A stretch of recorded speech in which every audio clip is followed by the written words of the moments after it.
Saludos estructurales. En esta serie de vídeos vamos a aproximarnos al comportamiento estructural de los muros de fábrica. En concreto, en este vídeo vamos a ver algunos criterios de diseño que debemos tener en cuenta al proyectar estructuras con muros de carga. Fundamentalmente, son 4 los elementos que debemos tener en cuenta para el proyecto de este tipo de estructuras. Por una parte, la sección útil. En segundo lugar, el posible arriostramiento del muro, que a su vez tiene influencia en la altura de cálculo. Y finalmente, la relación entre altura y espesor de cálculo, que es la esbeltez. En primer lugar, ¿qué sección debe tener un muro de carga? Más allá del resultado que obtengamos al realizar la comprobación estructural, su sección útil debe ser superior a 11,5 centímetros. Eso ya nos indica, por ejemplo, que hay determinadas piezas cerámicas que no podremos utilizar de manera aislada para la construcción de este tipo de estructuras. Por otra parte, en la sección del muro deben tenerse en cuenta la presencia de rozas o regolas, tanto horizontales como verticales, que se hayan realizado, por ejemplo, para el paso de instalaciones. Así, lo primero que debemos tener en cuenta es la propia diferencia entre roza vertical y roza horizontal. Una roza vertical tiene un determinado ancho, pero como máximo debe tener hasta 30 milímetros de profundidad. En el caso de la roza horizontal, su profundidad vendrá determinada por la longitud.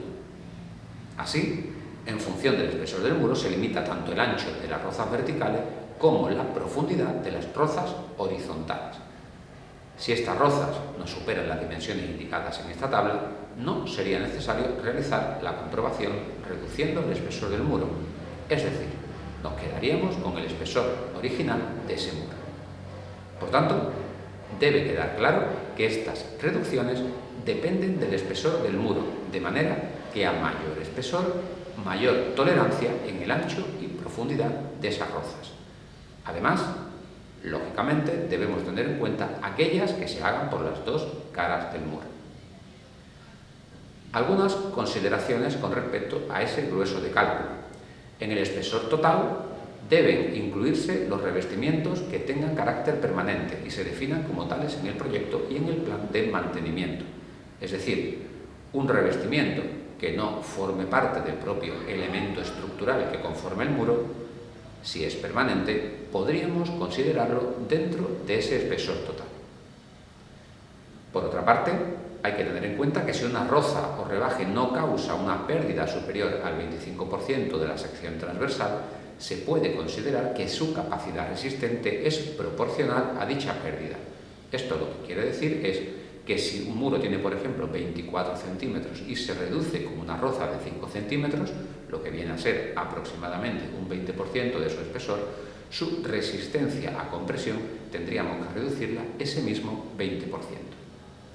En cualquier otro caso, como grueso de cálculo, siempre debemos utilizar el residual descontando el de la roza o el rebaje que se haya realizado y el de los posibles rehundidos de tendel que hayamos proyectado en la construcción de la fábrica. Debemos tener en cuenta, además, que en las piezas huecas la sección real que debemos considerar es aquella que queda una vez que se ha realizado la roza, de manera que a la hora de calcular el área de la sección resistente tendremos que descontar el área que hemos perdido al hacer la regola. En la definición del espesor de los muros debemos tener en cuenta algunas tipologías particulares de muros de fábrica que podemos encontrar. Por ejemplo, los muros a la capuchina o los muros doblados. Los muros capuchinos son muros compuestos por dos hojas paralelas que deben estar enlazadas eficazmente por llaves o armaduras de tendel. Estas dos hojas, que tienen capacidad para trabajar a cargas verticales, por su configuración constructiva, no tienen capacidad para transmitir esfuerzos cortantes. Por su parte, los muros doblados son muros que están compuestos por dos hojas paralelas enlazadas entre sí mediante conectores o armaduras capaces de transmitir el esfuerzo cortante entre ambas hojas, de modo que trabajan solidariamente. Estas llaves o conectores que se están comentando pueden ser metálicas o con ladrillos dispuestos a tizón.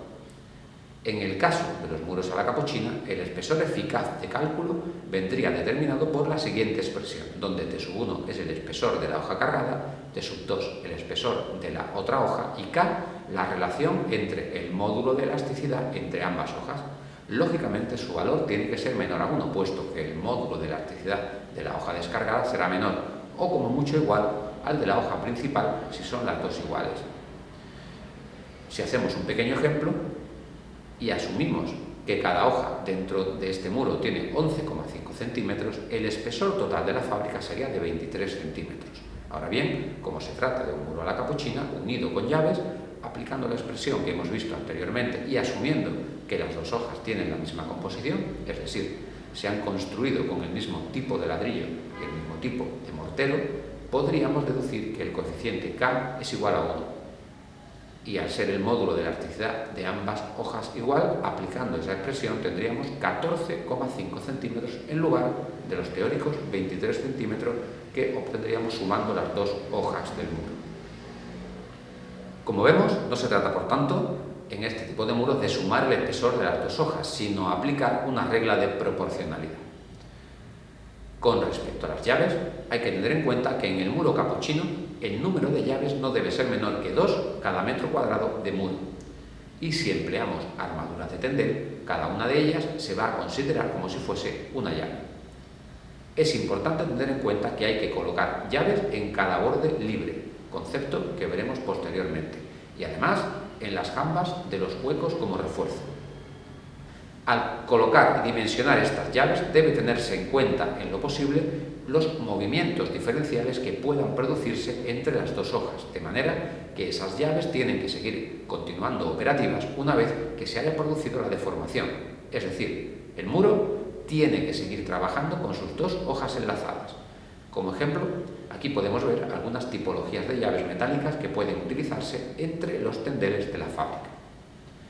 Estos muros ya hemos comentado que son muros que no soportan bien el cortante, por lo que cuando se sometan a acciones laterales deben disponerse llaves que sean capaces de trasladar la acción horizontal de una hoja a otra, para que las dos colaboren solidariamente en la resistencia frente a acciones horizontales.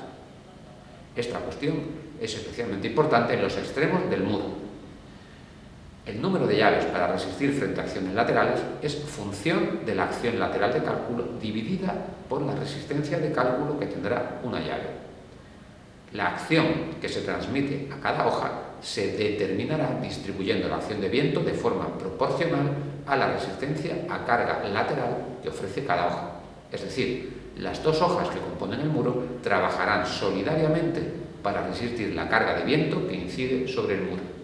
Esta se repartirá, por tanto, en función a la resistencia a carga lateral de cada hoja. Es decir, esto significa que van a colaborar en función de su rigidez.